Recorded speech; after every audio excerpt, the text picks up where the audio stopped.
Hello everyone, how are you all? I do hope that you all are doing really very well.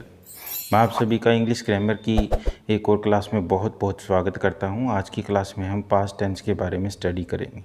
तो बिना time waste किए हमें आज की class start करनी चाहिए। आप बस बने रहिए, देखिए विद इन मिनट्स हम किस तरीके से पास्ट टेंस पूरी तरह से कर लेते हैं। देखिएगा, सबसे पहले अगर हम HV की बात करें तो पास्ट टेंस में हेल्पिंग वर्ब कौन सी होती है? पास्ट इंडेफिनिट टेंस बोल लीजिए या पास्ट सिंपल टेंस बोल लीजिए, बात एक ही है। इसके अंदर हेल्पिंग वर्ब होती है हमारी डिड, और डिड जब लगेगा तो V1 लगेगा। आपने आई थिंक टेंस की फर्स्ट क्लास को वॉच कर लिया होगा, जिसमें मैंने बताया था अपनी इंग्लिश ग्रामर के अंदर ऐसे दो टेंसेज हैं जिनमें अफर्मेटिव सेंटेंसेस में हम हेल्पिंग वर्ब यानी डू डज प्रेजेंट इंडेफिनिट में नहीं कर रहे थे, पास्ट इंडेफिनिट में हम डिड का यहाँ इस टेंस में यूज़ नहीं करेंगे। तो देखिए, हेल्पिंग वर्ब होती है डिड प्लस V1 और इसकी मेन वर्ब होती है V2, वर्ब की सेकंड फॉर्म। पहचान की अगर हम बात करें तो अगर वाक्य के लास्ट में था, थे, थी, आ, ई, जैसे अगर हमें वर्ड्स देखने को मिले या हमें आवाज़ आती मिले, जैसे उसने खाना खाया, जैसे वह सो गई, इस तरीके से अगर हम कोई भी एक सेंटेंस लें तो इसका मीनिंग हुआ वो पास्ट इंडेफिनिट टेंस का सेंटेंस होगा। अब देखिए, हम स्ट्रक्चर की बात कर लेते हैं। अफर्मेटिव सेंटेंस में स्ट्रक्चर क्या रहता है? सबसे पहले हम सब्जेक्ट लगाते हैं, उसके बाद में V2 का यूज़ करते हैं और उसके बाद में हम डायरेक्टली ऑब्जेक्ट का यूज़ करते हैं। जैसा मैंने बताया, अफर्मेटिव सेंटेंस में हम हेल्पिंग वर्ब का यूज़ इस सेंटेंस में नहीं करते हैं। अब देखिएगा, अगर हम एग्जाम्पल की बात कर लें, वह कल खेलने गया था, ही वेंट टू प्ले, और क्या खेलने गया था? क्रिकेट। कब गया था? यस्टरडे। तो इस तरीके से हम अफर्मेटिव सेंटेंस जो है अपना कंप्लीट कर लेते हैं। उसके बाद में देखिएगा, नेगेटिव सेंटेंस का स्ट्रक्चर क्या कहता है। सब्जेक्ट सबसे पहले आएगा, उसके बाद में हेल्पिंग वर्ब जो कि डिड है, उसके बाद में नोट, उसके बाद में V1 और फिर अपना आएगा ऑब्जेक्ट। तो देखिए, बड़ा आसान है। अगर इसी सेंटेंस को हम कन्वर्ट करें नेगेटिव में तो क्या रहेगा? ही, उसके बाद में आएगा डिड, फिर आएगा नोट, और वेंट जो था V2 था, हमारी अब V1 क्या हो जाएगी? Go to play cricket yesterday, यानी वो कल खेलने के लिए नहीं गया। तो इस तरीके से देखिए, हम नेगेटिव सेंटेंस भी इसका फॉर्म कर लेते हैं। उसके बाद में देखिएगा, इंट्रोगेटिव में डिड हम पहले यूज़ करते हैं, उसके बाद में हम सब्जेक्ट का यूज़ करते हैं, उसके बाद में हम V1 का यूज़ करते हैं और फिर हम ऑब्जेक्ट का यूज़ करते हैं, और लास्ट में क्वेश्चन मार्क रहता है। अब अगर इसी का हमें इंट्रोगेटिव बनाना हो तो हमारी हेल्पिंग वर्ब ये है, तो अभी हमें क्या करना पड़ेगा? डिड को पहले रखना पड़ेगा। अगर मैं इसको यहाँ बनाना चाहूँ तो कैसे बनेगा? देखिएगा, एग्जांपल, डिड, सब्जेक्ट का क्या था अपना? ही, ओके, फिर V1 और फिर क्या रहेगा? गो टू प्ले, और उसके बाद में ऑब्जेक्ट अपना क्या रहेगा? क्रिकेट, और फिर क्या रहेगा? यस्टरडे। तो इस तरीके से देखिए, हमने कितनी आसानी से इंट्रोगेटिव यानी प्रश्नवाचक वाक्य बना लिया। अब इंट्रोगेटिव नेगेटिव की अगर हम बात करें तो कैसे बनेगा? डिड सबसे पहले आएगा, उसके बाद में सब्जेक्ट आएगा, फिर नोट आएगा, V1 और फिर अपना आएगा ऑब्जेक्ट, और लास्ट में आएगा क्वेश्चन मार्क। ये बड़ा इजी है, ज़रा देखिएगा। अगर हम कहें did he not go to play cricket yesterday, अब सिर्फ हमें क्या लगाना है? Did he not, did he not go to play cricket yesterday. इसका एक स्ट्रक्चर ये भी कहता है कि हम नोट यहाँ पर लिखने की बजाय मैं अथवा में लिख देता हूँ, देखिएगा, डिडंट भी लिख सकते हैं। उसके बाद में सब्जेक्ट, फिर V1 और फिर अपना रहेगा ऑब्जेक्ट और लास्ट में क्वेश्चन मार्क। तो हम इसको अब ऐसे भी कह सकते हैं, didn't he go to play cricket yesterday. तो उम्मीद करता हूँ ये टेंस आपको अच्छे से क्लियर हो गया होगा। उसके बाद हम आगे चलते हैं, जिसको प्रेजेंट कंटिन्यूअस टेंस बोलते हैं। प्रेजेंट कंटिन्यूअस टेंस के अंदर हम वॉज वर्ब का यूज करते हैं हेल्पिंग वर्ब के तौर पर, और हमारी मेन वर्ब रहेगी V4। अब V4 जो मेन वर्ब रहेगी, तो पहचान आपको पता है क्या हो सकती है। पहचान रहेगी अपनी रहा था, रहे थे, रही थी। जैसे प्रेजेंट कॉन्टिन्यूअस में क्या था, रहे हैं, रहा है, रही है। उसी के अकॉर्डिंग यहाँ पर भी देखिएगा, सबसे पहले हम नाम लिख लेते हैं, प्रेजेंट कॉन्टिन्यूअस टेंस, या इसको हम प्रोग्रेसिव भी बोल देते हैं, प्रेजेंट कंटिन्यूअस टेंस। अब कंटिन्यूअस टेंस के अंदर देखिएगा क्या रहता है, हेल्पिंग वर्ब, अपनी हेल्पिंग वर्ब रहेगी वोज और वर। मेन वर्ब रहेगी अपनी V4 यानी V1 प्लस ING, और इसकी पहचान क्या रहेगी, रहा था, रहे थे और रही थी, यानी कि कोई काम कर रहा था, कर रही थी, कर रहे थे। तो लास्ट में हमें ये साउंड देखने को मिलेगा। अब अगर हम इसके स्ट्रक्चर की बात करें तो क्या रहेगा, देखिए, सब्जेक्ट हम लगाएंगे, उसके बाद में वोज वर जो कि हमारा है हेल्पिंग वर्ब, उसके बाद में V4 रहेगा और फिर अपना ऑब्जेक्ट रहेगा।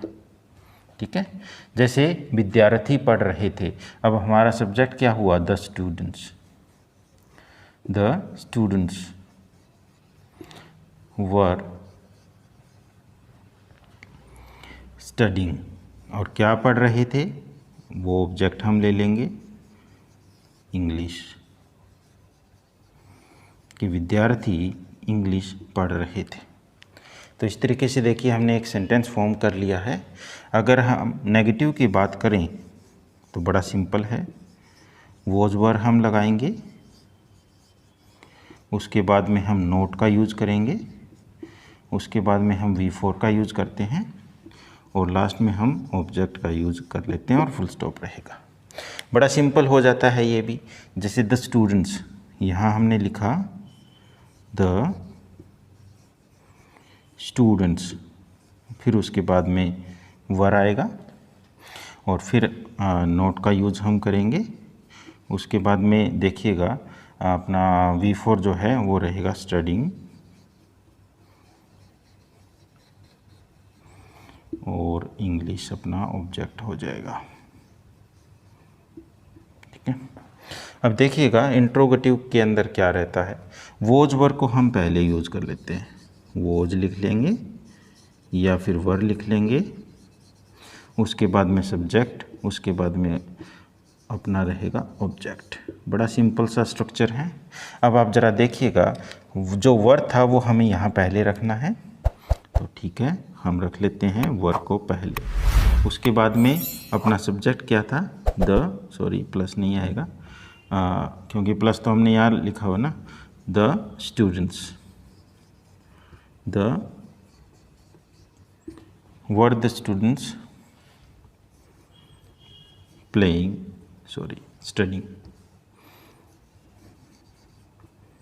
Studying English. तो इस तरीके से हम अपना इंट्रोगेटिव सेंटेंस है वो फॉर्म कर लेते हैं। उसके बाद में देखिएगा इंट्रोगेटिव नेगेटिव, सब्जेक्ट हम पहले यूज नहीं करते हैं, उससे पहले हम क्या यूज़ करेंगे, वॉज वर का यूज़ करेंगे, वॉज वर, फिर हम सब्जेक्ट का यूज करेंगे। उसके बाद में नेगेटिव है तो हम नोट का भी यूज़ करेंगे, और उसके बाद में क्या रहेगा, V4 रहेगा, और फिर लास्ट में अपना ऑब्जेक्ट रहेगा। तो इस तरीके से हम इंट्रोगेटिव नेगेटिव सेंटेंस भी फॉर्म कर लेते हैं, जैसे were the students note studying English, या फिर वरंट भी हम बोल सकते हैं शॉर्ट में लिखने के लिए। लेकिन एक ज़रूरी बात मैं आपको साथ साथ बता देता हूँ, देखिएगा आई एंड थर्ड पर्सन सिंगुलर के साथ क्या रहेगा, वोज रहेगा। थर्ड पर्सन सिंगुलर और आई के साथ क्या रहेगा, वोज रहेगा, और रिमेनिंग ऑल के साथ क्या रहेगा, वर रहेगा। तो मैं लिख देता हूँ बाकी सभी के साथ। अगर आपने पर्सन की क्लास नहीं देखी है तो फर्स्ट क्लास सेंटेंस के बारे में है, जिसका लिंक भी डिस्क्रिप्शन में है, वहाँ से आप वॉच कर सकते हैं, वो देखिए, वहाँ से आपको ये अच्छे से क्लियर हो जाएगा। उसके बाद हम आगे चलते हैं प्रेजेंट परफेक्ट टेंस की तरफ। अब जब हम प्रेजेंट परफेक्ट टेंस की बात करें तो उसके अंदर हमें काम का पूरा होना पाया जाता है, यानी कि जो भी एक्शन के बारे में हम बात करेंगे वो क्या रहेगा, चुका था, चुके थे, हमें लास्ट में देखने को मिलेगा, या फिर मिलेगा चुकी थी। तो अभी देखिए विदिन मिनट्स हम पास्ट परफेक्ट टेंस करने जा रहे हैं। देखिए स्ट्रक्चर से ये समझे बगैर आपको एडवांस लेवल के टेंसेस समझ में नहीं आ सकते हैं, इसीलिए मेरी आप सभी से रिक्वेस्ट है इन टेंसेस को अच्छे से नॉलेज इसकी ले लीजिए। उसके बाद फ्यूचर टेंस हम करेंगे और फिर एडवांस लेवल के टेंसेस रहेगा, फिर आपको टेंसेस में कभी भी प्रॉब्लम फेस करने को नहीं मिलेगी। अब देखिए पास्ट परफेक्ट टेंस हम स्टडी कर लेते हैं। इसकी हेल्पिंग वर्ब रहेगी अपनी हैड। अब हैड अकेला है तो सभी के साथ हैड यूज होगा, और हैड के साथ हमेशा V3 का यूज होगा। तो अपनी मेन फॉर्म क्या हो गई, वर्ब की थर्ड फॉर्म हो गई। और इसकी पहचान क्या हो गई, जैसे मैंने आपको पहले बताया, चुका था, चुके थे और चुकी थी, ये अपनी इसकी पहचान हो जाती है। अब देखिए इनके स्ट्रक्चर पर हम बात कर लेते हैं। सभी यानी फर्स्ट सेकंड थर्ड पर्सन के साथ हैड का ही यूज होगा। डायरेक्ट हम स्ट्रक्चर पे बात कर लेते हैं। सब्जेक्ट, सब्जेक्ट के बाद में अपना क्या रहेगा, हैड रहेगा। हैड के बाद में क्या रहेगा, V3 और ऑब्जेक्ट। ठीक है, जैसे हम अपना कार्य कर चुके थे या हमने अपना होमवर्क पूरा कर लिया था, उस तो या और चेंज कर लीजिए, we had eaten our food, we had eaten our food, कि हम अपना खाना खा चुके थे। इस तरीके का सेंस हमें मिलेगा। उसके बाद में नेगेटिव में देखिएगा, सब्जेक्ट हैड हम लगाते हैं, हैड के बाद में नोट का यूज़ होता है, और V3 यानी वर्ब की थर्ड फॉर्म, और लास्ट में आएगा ऑब्जेक्ट। अब अगर इसी को हमें चेंज करना हो तो क्या रहेगा, सब्जेक्ट हमारा है वी, उसके बाद में आएगा हैड, उसके बाद में नोट, और फिर आएगा ईटन आवर फूड। अगर हम इंट्रोगेटिव यानी प्रश्नवाचक वाक्य की बात करें तो अपनी हेल्पिंग वर्ब हमेशा पहले लगती है, जो कि है हैड, उसके बाद में रहेगा सब्जेक्ट, और उसके बाद में रहेगा अपना हैड के बाद में क्या रहेगा, V3 का यूज हम करेंगे, फिर अपना रहेगा ऑब्जेक्ट, और लास्ट में आएगा क्वेश्चन मार्क। अगर इस सेंटेंस को हमें चेंज करना है तो हम हैड पहले लगा लेंगे, उसके बाद में V हम लिखेंगे, फिर अपनी V3 जो है ईटन है, और ऑब्जेक्ट है आवर फूड, और लास्ट में आएगा क्वेश्चन मार्क। अब इंट्रोगेटिव नेगेटिव में क्या रहेगा वो देखिएगा, हैड हमने यूज कर लिया, ठीक है, उसके बाद में सब्जेक्ट रहेगा, उसके बाद में नोट रहेगा, उसके बाद में V3 रहेगा, और V3 के बाद में क्या रहेगा, अपना ऑब्जेक्ट रहेगा और क्वेश्चन मार्क लगेगा। और या फिर हम क्या कर सकते हैं, हैडंट भी राइट कर सकते हैं, फिर अपना सब्जेक्ट रहेगा, V3 रहेगा और ऑब्जेक्ट, और लास्ट में क्वेश्चन मार्क। तो इस तरीके से देखिएगा, इस सेंटेंस को हैडंट भी ईटन आवर फूड भी कह सकते हैं, हैड भी had we not eaten our food भी बोल सकते हैं। नोट हमें लगाना ज़रूरी है, अगर हमने हैडेंट पहले लगा लिया तो बाद में ज़रूरत नहीं है। तो उम्मीद करता हूँ ये आपको अच्छे से क्लियर हो गया होगा। उसके बाद हम बात कर लेते हैं पास्ट परफेक्ट कॉन्टिन्यूस टेंस के बारे में। पास्ट परफेक्ट कॉन्टिन्यूस टेंस, ये मैं कुछ चेक छोड़ रहा हूँ क्योंकि ये सब यूज़ होने वाली जो चीज़ें हैं उनको मैं दोबारा राइट नहीं करना पड़ेगा, अपना टाइम भी बचेगा, इसलिए मैं छोड़ रहा हूँ। जो चेंज रहेगा वही मैं लिख रहा हूँ। देखिएगा इसके अंदर 2 क्वालिटीज साथ आ जाती है। एक तो एक काम परफेक्ट भी है और दूसरा कंटिन्यू भी है। इसको हम कंटिन्यूस टेंस भी बोलते हैं या प्रोग्रेसिव भी बोलते हैं। देखिएगा कैसे। हैड बीन का हम यूज़ करते हैं एच वी के तौर पर, और एम वी अपनी क्या रहेगी, V4 रहेगी। और पहचान इसकी क्या रहेगी, पहचान के बारे में अगर हम बात करें, से रहा था, से रहे थे,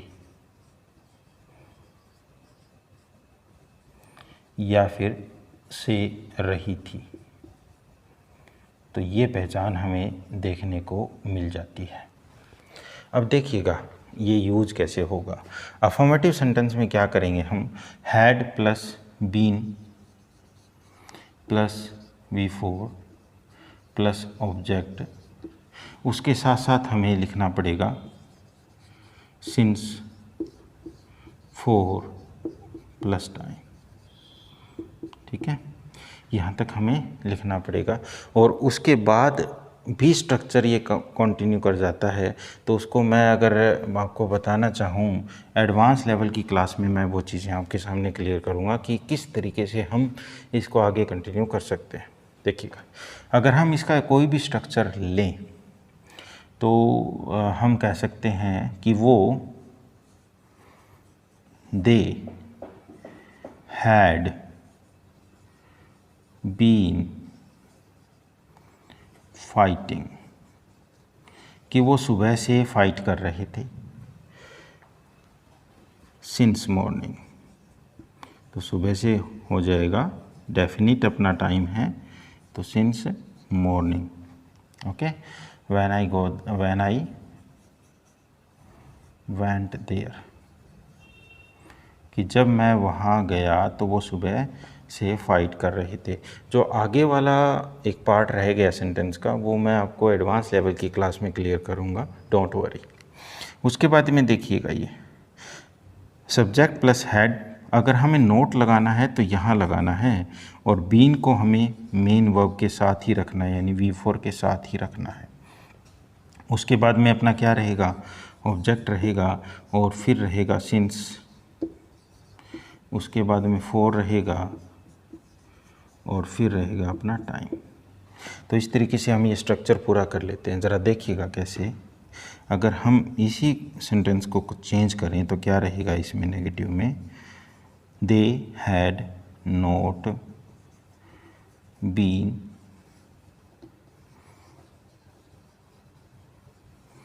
fighting since morning when I went there, when I went there।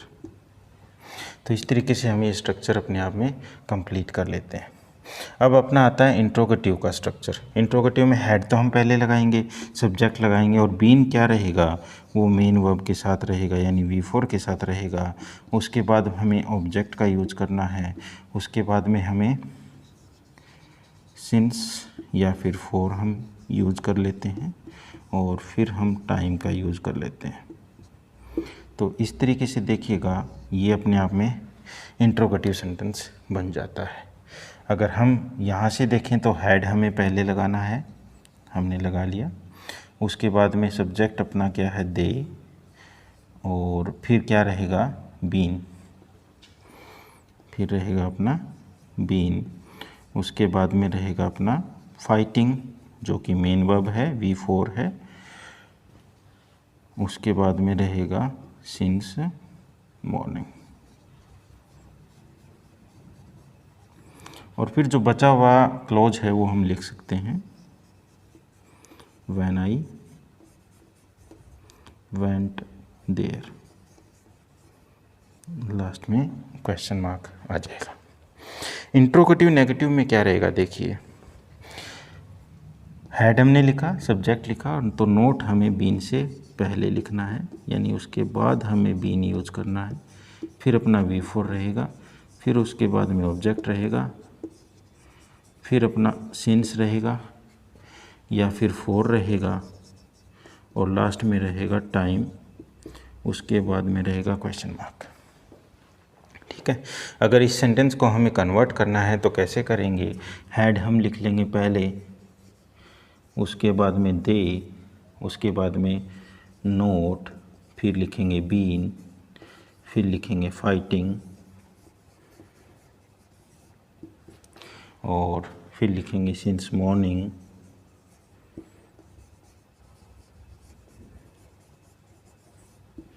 उसके बाद में लिखेंगे हम व्हेन आई वेंट देयर, और लास्ट में आ जाएगा क्वेश्चन मार्क।